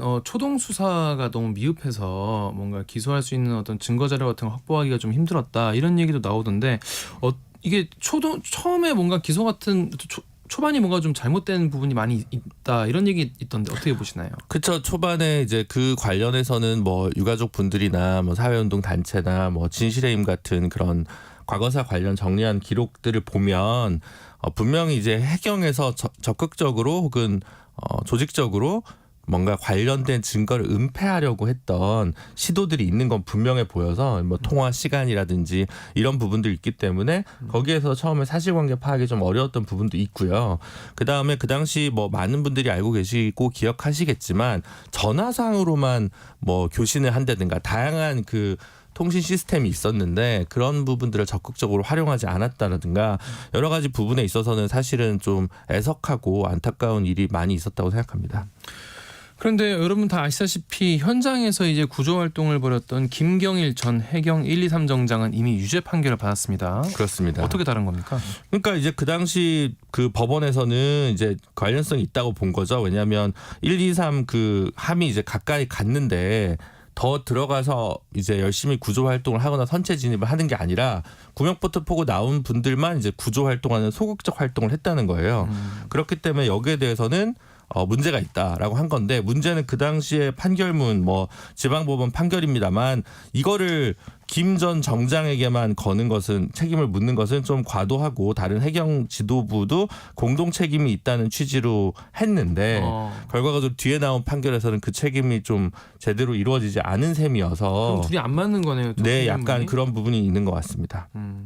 그러면 따지고 보면 결국 이 현장에서 이제 구조하고 이런 분들 가운데 제대로 처벌을 받거나 책임을 진 사람은 123 정장 한 명밖에 없는 겁니까? 네, 해경 기준으로는 그렇게 되는 거고요. 네. 아까 말씀드린 그 허위 공문서나 이런 부분들 때문에 목포 해양경찰서 서장이나 삼천 구함 함장 같은 경우는 이번에 집행유예지만 어쨌든 유죄 처벌을 받았습니다. 근데 우리가 참 이게 상식적으로 잘 이해하기가 힘든 게 지금 뭐 수백 명이 죽은 참사임에도 불구하고 네. 윗선들은 잘 몰랐다거나 뭔가 내가 직접적으로 연관돼 있지 않다거나 뭐 이런 이유로 사실은 무죄를 받은 거 아니겠어요? 네. 근데 그렇다면은 앞으로도 이런 참사가 또 뭐 일어나서 안 되겠지만 불행히도 일어난다면 앞으로도 뭔가 윗선들은 몰랐다는 쪽으로 하면은 책임을 계속 회피할 수 있는 건 아니냐 이런 우려도 좀 많은 분들이 든단 말이죠. 되게 아픈 지적이기도 하고 뭐 근대 형법 체계의 한계일 수도 있고 근데 또 어떤 구체적인 사실관계에 따라서 이게 무조건 윗선의 책임이 면제되는 것은 아니고 그 경우에 따라 좀 다르긴 할 것 같습니다만은 어쨌든 우려되는 부분이 분명 있는 건 사실인 것 같습니다. 근데 이제 이렇게 대형 참사 최근에 저희가 또 이제 이태원에서 끔찍한 참사가 있었는데 이 당시에도 뭔가 제대로 대응을 하지 못한 경찰 그리고 공무원 윗선에 대한 처벌 이 판결에도 앞으로 좀 영향을 이렇게 끼치지 않겠나 이런 걱정도 하시는 분 많이 계시죠. 근데 이제 많이 기억하시겠지만 뭐 삼풍백화점이나 성수대교 같은 경우는 이른바 과실범의 공동정범 논리 통해서 윗선의 책임을 물었거든요. 그래서 이거는 이제 결국은 구체적인 사실관계에 따라 좀 달라집니다. 하지만 그런 부분 때문에 현재 뭐 법률가마다 입장이 좀 다르겠습니다만 당시 서울청장까지는 조금 책임을 물을 수 있는 범위가 있고 경찰청장까지는 다소 무리한 부분이 있는데 어쨌든 이것 때문에 윗선은 늘 이제 책임을 지지 않고 아래 현장선만 책임을 지니까 재난이 반복되는 거 아니냐 그런 것들이 뭐 중대재해시민처벌법이라든가 이런 부분에서 좀 다 반영이 된 거 아니겠습니까? 앞으로 재난안전관리기본법도 좀 개정이 돼야 되고 그러니까 현재 법 체계도 좀 손볼 필요는 분명히 있을 것 같습니다. 그럼 혹시 우리가 참고할 만한 실제로 뭔가 윗선이 제대로 좀 처벌받은 이런 사례 같은 것이 혹시 있다면 좀 소개해 줄 수 있는 게 있나요? 그러니까 아까 말씀드리는 삼풍백화점 사건이나 아니면 성수대교 사건 그다음에 예전에 그 백남기 어르신이 돌아가셨을 때 서울 경찰청장이 대법원에서 유죄 판결 받은 케이스가 있었거든요. 근데 이런 것들은 적극적으로 시설을 관리할 책임이나 아니면 그 직사를 실제로 그 뭐랄까 적극적인 행위를 했던 것이고 사실 이제 구조 행위 과정에서의 부분에 있어서는 적극적인 예견 의무나 책임이 좀 적다고 본 부분이 좀 세월호와 좀 달랐다라고 굳이 얘기할 수 있을 것 같고요. 이태원 참사가 그 중간 어디쯤에 좀 있는 것 같습니다. 왜냐하면 이게 물론 주체자 없는 행사라는 얘기도 있지만 다른 한편으로는 매년 있었던 행사이기 때문에 어느 정도 업무상 예견 의무가 있지 않았겠느냐, 적극적인 조치를 좀 할 수 있지 않았겠느냐, 이 부분인데 이것이 형사 책임까지 갈 문제냐 아니면 내부 징계, 행정적 징계로 마무리될 문제냐라는 부분이 좀 갈리는데 아마 이제 유가족 분들이나 이런 분들이 애석해 하는 건 근데 전보 조치조차 되지 않고 있으니까 그것이 과연 도리에 맞느냐라는 비판이 있는 것 같습니다. 그러니까 경찰이나 공권력이 적극적으로 뭔가를 하다가 네. 뭔가 행동을 하다가 사고가 난 거랑 네. 구조를 하려고 하는데 본인이 무능해서 사고가 난 거랑은 다르게 볼 수 있다는 네. 말씀이신 거죠? 알겠습니다. 자, 그렇다면 최근에 그 이태원 참사 관련 이제 재판 어떻게 진행되고 있는지 좀 짚어보겠습니다. 일단 최근에 김광호 서울경찰청장의 이 부실 대응 의혹 관련된 사실이 새로 하나 나왔죠. 네, 그 최근에 뭐 KBS에서 이제 단독 보도를 했던 건데 뭐 일단 서울 10번 이상 뭐 관련돼 가지고 할로윈 행사와 관련해서 뭐 보고를 받았다. 그리고 사전 대책을 마련하라는 지시를 했다. 뭐 그리고 본인이 예전에 해운대 불꽃 축제에서의 경험들을 진술했다라는 보도를 이제 KBS에서 했는데 서울 경찰청장 같은 경우는 이제 10번 이상 받은 것은 아니다. 뭐 정도의 이제 반론이 있었습니다. 그 관련된 내용은 KBS 홈페이지에서 보실 수 있고요. 어쨌든 할로윈 문제가 행사가 이제 인파가 폭주할 거기 때문에 뭔가 필요하다라는 걸 인지하고 있었던 거 아니냐, 애시당초. 그런 점 때문에 이러한 내용들이 새로 밝혀지면서 이게 간부 화상회의 내용이 이제 나온 거거든요. 그렇기 때문에 이 부분도 재판 과정이나 향후 아직 기소는 되지 않았습니다. 서울청장 같은 경우에. 근데 기소에 어느 정도 영향을 좀 주지 않을까 싶습니다. 왜 그 기소를 사실 되게 좀 미루고 있는 거 아니냐, 너무 신중한 거 아니냐 이런 이야기도 있어요. 네. 예. 이런 상황에서 만약에 이제 기소가 된다고 하면은 기소 여부도 좀 궁금하고 기소가 된다면은 일단 유족분들 같은 경우에는 이거 당연히 기소해야 되는 건 아니냐, 책임자 아니냐 이렇게 주장하고 계신데 어떤 면이 가장 쟁점이 될 것으로 좀 보세요. 네, 아까 말씀드렸다시피 서울청장이 원래 이 부분에서 어디까지 알고 있었느냐 사전에. 그러니까 당일날 서울청으로 자치경찰이니까 서울청장이 최고 책임을 지고 그 관련된 이제 간부가 원래 그 당직을 서가지고 이걸 체크를 해야 되잖아요. 근데 이제 그러면 최고 관련된 책임자는 서울청장이니까 어느 정도의 책임은 지는 것이 저는 마땅하다고 보는데 문제는 이 사안이 어느 정도 계속 보고가 올라오고 사전에 인지되어 있었느냐에 따라서 좀 달라질 것 같은데 이 부분은 글쎄 저도 아까 말씀드렸다시피 뭐 윤희근 경찰청장까지 기소하는 것은 다로 법리적으로 무리라 하더라도 서울청장에 대한 기소까지 계속 검찰에서 쥐고 있는 부분은 사실 저로서는 참 이해가 되지 않습니다. 우리가 이른바 국민의 법감정이라는 게 있잖아요. 네. 그러니까 국민들이 봤을 때 법리적으로 서울청장이 뭔가 이건 몰랐다, 뭐 대처하기가 힘들었다라고 치더라도 뭔가 국민들이 들었을 때 그래도 상식적으로 서울시의 이런 교통과 어떤 이런 재난과 이런 걸 책임지는 그런 뭐 공무원 윗선이나 경찰 윗선들이 그 누구도 책임지지 않고 정말 말단에 있는 현장에 있는 사람들만 책임을 지고 옷을 벗거나 하는 것 자체가 상식적으로 좀 이해 안 되는 부분이 있을 수 있거든요. 그래서 뭔가 이런 책임자 처벌을 위해서 뭔가 이게 좀 구조적으로 뭔가 윗선에 대한 책임 물을 수 있는 그런 법적 장치나 이런 법적 판단 나올 수 있을까요? 지금 중대재해처벌법 같은 경우도 시행령 통해서 규정된 범위가 좀 좁게 돼 있는 부분이 있어서 넓혀야 될 부분이 있을 것 같고요.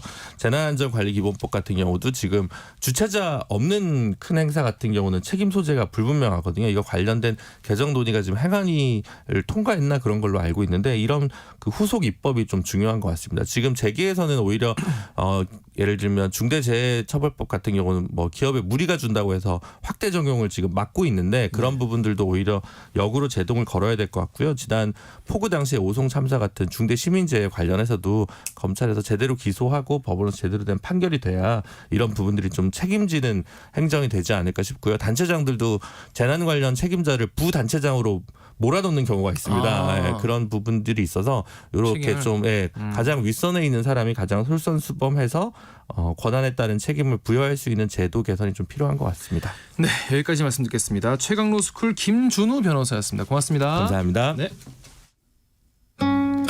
이 시의 교통정보입니다. 영동고속도로 강릉 방향 출근 정체 반월터널부터 광교터널까지 이어지고 있습니다. 동수원에서도 막힙니다. 마성에서 양지터널까지도 정체고요. 제2경인고속도로 성남 방향으로 문학에서 남동까지나 신천에서 일지 분기점까지 밀립니다. 서울 문산고속도로 문산 방향으로는 견달산 터널에서 설문 졸음쉼터까지 사고 여파로 정체고요. 부산 외곽고속도로 창원 방향으로도 김해 가야에서 사고 여파로 밀리고 있습니다. KBS 교통정보센터에서 이승미였습니다.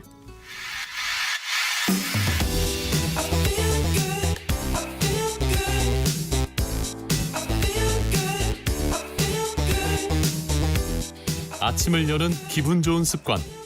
KBS 최강시사. 특수강도 혐의로 서울 구치소에 수감됐다가 병원 치료를 받던 중 도주한 김길수.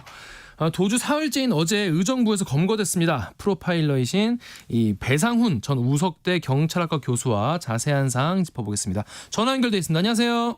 안녕하세요. 안녕하세요, 선생님. 그 김길수가 도주 사흘 만에 잡혔습니다. 이 검거 경위에 대해서 한번 좀 짚어보죠. 이게 4일날 아침 6시 20분쯤에 도주를 했고 잡힌 거는 어제 6일날 저녁 9시 반쯤에 잡힌 것 같습니다. 의정부시 가능동에 있는 공중전화 부스 근처라고 합니다.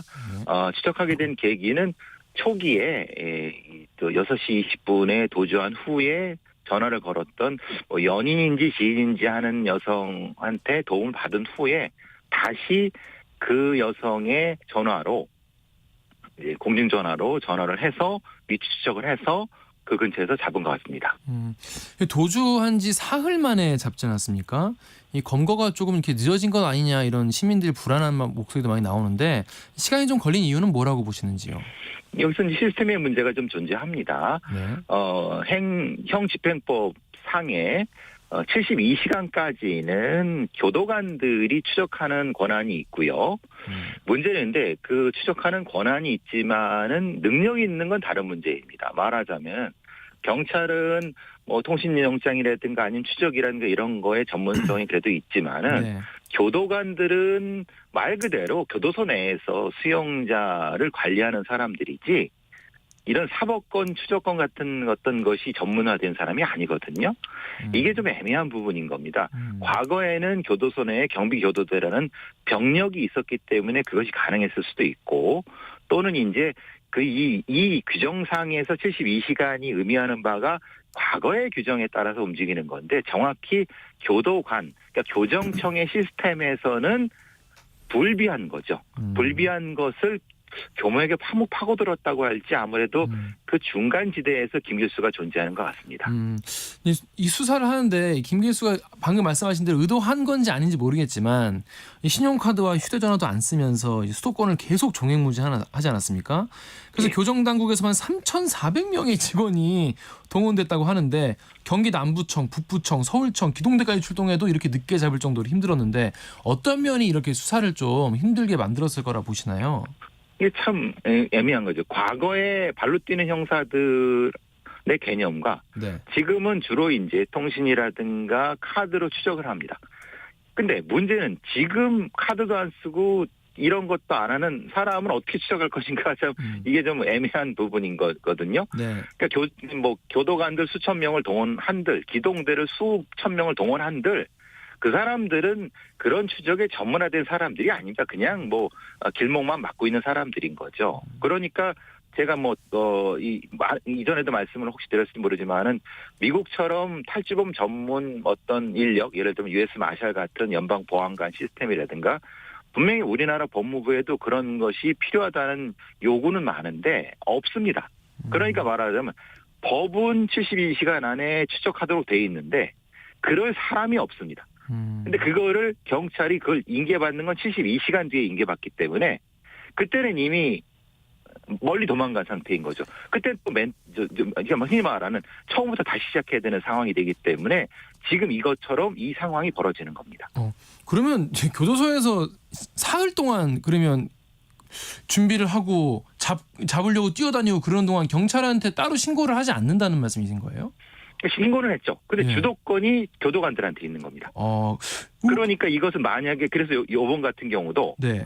빠르게 구치소에 이 범인을 인계한 이유도 이게 불법 체포의 문제라든가 법에 문제가 생길 수 있습니다. 오히려 처벌을 안 받을 수도 있습니다. 경질수가 매우 이상한 상황이지만 그래서 72시간 안에 빨리 넘겨준 겁니다. 지금 이제 청취자분들 중에서 이창영 씨께서 구치소나 교도소에서 고의로 이물을 삼키는 게 과거 50년간 얼마나 있었는지 통계를 본다면은 이 수법을 쓴 이유를 알 수 있을 거다. 지금 같은 시스템에서 교도관한테 책임 물어서는 안 된다고 얘기도 하시는데 이게 도주할 때 이제 숟가락을 삼켰다는 식으로 얘기를 해가지고 나오지 않았습니까? 이게 고전적인 수법인가요? 어떻습니까? 그렇죠. 말하자면은 그 부분에 대한 거는 이제 의도적으로 자기 몸을 상하게 한 다음에 병원으로 그 외부 출장을 나가려고 하는 의도입니다. 외부 출장을 나가면은 거기서 이제 입원을 할 거고 입원을 하게 되면 상대적으로 개호 인력, 관리 인력이 줄어들 것이고 그런 상황에서 기회를 봐서 탈출하려고, 그러니까 도주하려고 하는 그런 계획은 분명히 있었던 거고요. 제가 왜 교도관 시스템, 교도관한테 책임과 교도관에 대한 얘기를 하는 말씀은 시스템이 이상하다는 겁니다. 지금. 그러니까 과거의 시스템과 이제 바뀌어야 될 시스템의 중간지대에 있기 때문에 지금 이런 것이 문제가 된 거고 차제에 이것을 확인해서 바꿔야 된다는 말씀인 거지 특정 교도관한테 무한 책임을 물나 이런 말씀은 아닙니다. 선생님 근데 이게 병원에서 외래 진료받다가 도망치는 경우가 빈번하지 않았습니까 지금까지? 그렇죠. 빈번하죠. 예, 근데 이거를 그러면 좀 더 뭔가 안전장치를 보안장치를 했어야 될 것 같은데 왜 막지 못했을까요? 왜 그러냐면은 과거에 이제 이런 호송이라든지 이런 거를 법무부 인력이 아니라 경찰한테 맡겨버렸습니다. 예전에는. 예. 근데 이제 검경 수사권 조정이나 이런 그 권한 문제가 생기면서 교도관들이 하게 됐는데 교도관들을 외부 출장에 뺄 수 있는 인력이 한정돼 있습니다. 그러니까 2명, 3명 이상을 못 빼는 거죠. 문제는 그 2명 정도가 그 사람을 24시간 감시를 해야 되는데 사실 2명이서 그 며칠 동안 그걸 한다는 게 말이 안 되지 않습니까?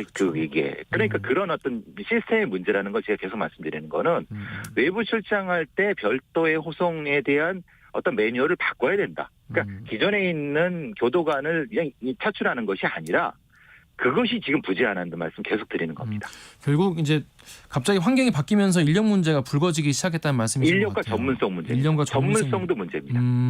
전문성이라고 하는 것은 교도소 내에서의 교도관은 전문성이 있죠. 네. 교도소 바깥의 교도관이 전문성이 얼마나 있는가는 그건 다른 문제입니다. 선생님, 그러면 어떻게 좀 보완을 하면 좋을까요? 이 보완책 같은 게 다른 나라에도 많이 있을 것 같은데 어떻습니까? 그렇죠. 그래서 제가 아까 말씀드리는 거는 예. 외부로 그 수용자를 빼서 뭘 할 때는 그게 출정할 때라든가 아니면 병원 갈 때는 별도의 인력을 거기에 맞게끔 하는 것이 일단 우선적이고 그 인력이 지금처럼 전문 탈주범 추적팀이라든가 지금 검찰청에서 운영하고 있는 자유형 미집행자 추적팀 같은 거를 통합해서 법무부가 책임지라는 겁니다.